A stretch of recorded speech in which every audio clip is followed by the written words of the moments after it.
After popular demand, I finally decided to make a demo of the C-Suite C-Vox, which is a denoiser that's part of the universal audio ecosystem that is specifically designed to denoise electric guitars and electric basses. Now, if you haven't already checked out the video I made demoing how the C-Suite C-Vox, which is primarily designed for vocals, was able to denoise an electric guitar track, I highly recommend checking that out before watching this video. I'm going to leave a link to that in just a little bit. And you can actually compare these two side by side to see if one is going to get a better result than the other. So that's the main thing we're trying to accomplish today, besides just straight up demoing this plugin. We want to determine whether the cost of the plugin is worth the investment if, for example, you already have the C-Suite C-Vox. Because the C-Suite C-Vox was released relatively recently, so it wasn't around at the time. So this is something that Universal Audio has commissioned, I'm assuming because of popular demand. So that's coming up in just a little bit, so make sure to stay tuned for that and watch to the end. Denoising electric guitars and vocals is just one step of the mixing and mastering process, and yes, this is something that you're going to have to do as a mixing and mastering engineer, regardless of whether you're mixing your own music or that of potential clients. So if you have the budget to purchase an amazing tool such as the C-Suite C-Vox or the C-Suite C-Vox, then you definitely have the budget to invest in your education, which is why I recommend taking our professional online mixing and mastering course entitled Effortless Mix Mastery, which is going to teach you everything you need to know in regards to mixing and mastering your music and that of potential clients in record time with minimal investment when it comes to plugins and software. So I'm going to leave a link to that in the description box, and there are plenty of excerpts available on our channel and on the website that will give you a taste of what this course has to offer. So now let's get straight into the demo and see what the C-Suite C-Vox has to offer. All right, so the first thing we're going to do is explain the signal chain. So the first thing is this Squier Stratocaster style guitar. It's actually the classic Vibe 70s. It's one of my favorite rhythm guitars. And I thought it would be perfect for this demo because one, it has single coils, which is, it's impossible to eliminate the noise from single coils, especially if they're not paired. So that's what we're going to be doing. We're mostly going to be using position number 1, which is the bridge pickup. And I also have the ENGL Savage amplifier amp sim running, as you can see. So this is a great amp sim for metal or anything that's like heavily distorted. And as you can see over here, I have the C-Suite C-Vox placed after the amp. So there are some variations actually. You can place the C-Suite C-Vox before the amp, and you'll get slightly different results depending on what you do. So I just disabled it because I want you guys to hear the signal before the processing. And actually, I haven't plugged in my guitar or played guitar rather in quite some time. So what I realized this morning is that there seems to be this weird electrical issue with my setup. So I have a lot more mains hum than I should normally have. And I'm not really sure what's causing it.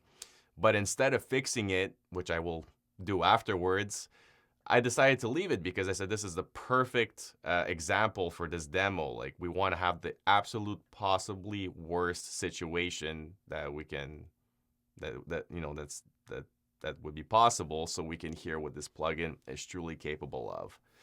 So basically, I'm going to unmute my guitar track now so you can hear what it sounds like, and then we're going to get into the C-Suite C-Vox and how it works and how we can get some good results. Also, last thing, you want to make sure to disable your noise gate because most of these UAD amp sims regardless of the preset that you choose, have a noise gate enabled. So if you're looking for that, you can find it over here. It's usually like in the top left corner when you click on the amp. So that's pretty much it. So let's listen to what this sounds like. So let's see if I do this. This is more what it's supposed to sound like. So this is what it would sound like if you didn't have this weird electrical issue that I'm having, which I'm not really sure what's causing it right now, but anyways, it's perfect for what we need today. So this is position number 1. I'm going to go through the different positions. So you have 1, 2, which is bridge and middle, 3, just the middle pickup, 4, which is the neck and the middle, and 5, which is just the neck pickup. So back to position 1, and now we're going to enable the C-Suite C-Ax. Okay. It's doing its little thing right now, but actually I can, oh, there you go. Sometimes it's a dynamic plugin, so it actually learns based on what it hears, and for the most part, from what I understood anyways, is that you would have to do this for it to learn. But if you put it on dynamic mode, it kind of adjusts itself depending on, see, there you go. So it's kind of like it's always learning. If you leave it on dynamic, and if you leave it on static, it like you got to train it first, and then afterwards it will just stay that way. So that's the difference between dynamic and static mode. Now, depending on where you live, in North America, the mains hum is at 60 hertz, but if you're in Europe, you'll want to switch it to 50 hertz. So if I do that now, you're gonna hear it. So anyways, and now that's one of the things I don't really like. It always seems like it's a little bit unpredictable as a plugin. So anyways, so it adjusted itself accordingly.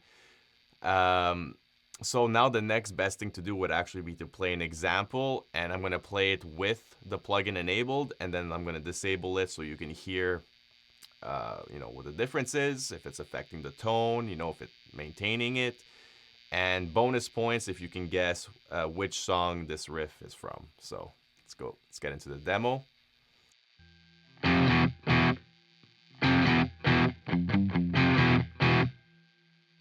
That's with it. So you can see it's still kind of like bleeding in a little bit, the noise. Okay,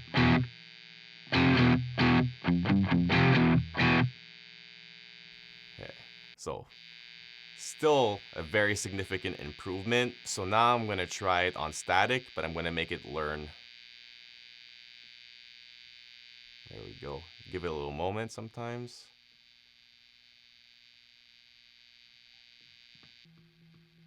There we go. Let's listen to it on static.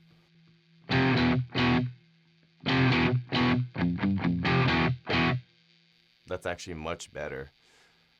And that little ping you're hearing at the end is actually the springs on the back of the Strat. So obviously not the best guitar for this genre of music, but we're just trying to hear what this plugin can do. All right.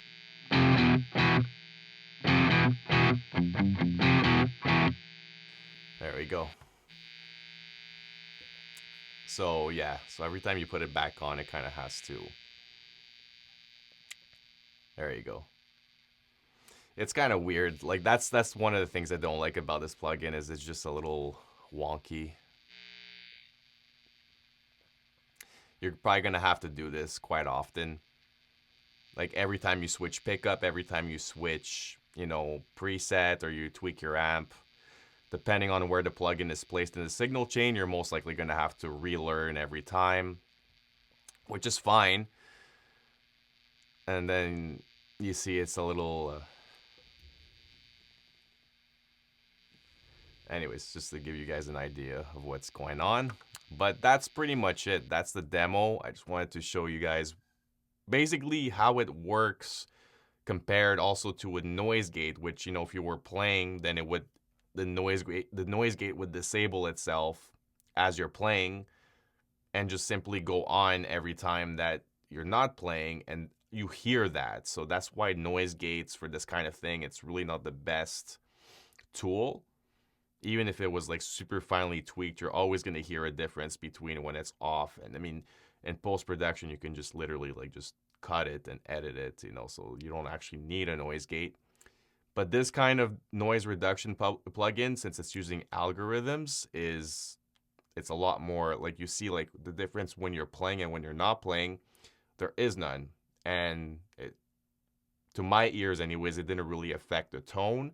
It sounded the same whether the plugin was on or off. It just removed the noise. So that is something that is definitely really good about this plugin. The algorithm is really fine-tuned for this type of scenario, so electric guitars, electric basses.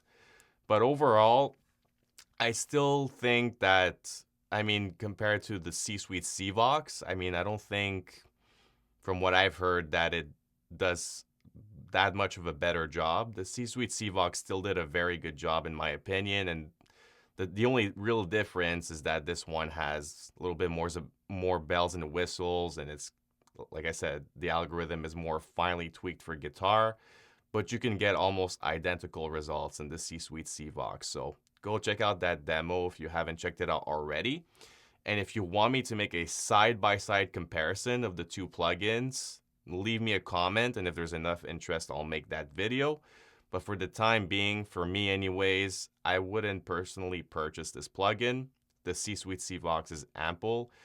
And in this scenario that I have going on right now with the excessive hum and, electrical issues, I would just solve that, so there's no really, I mean, it could be a little bit challenging, but just get it done. Like, it's not really the best idea to rely on these plugins for issues that can be solved at the source.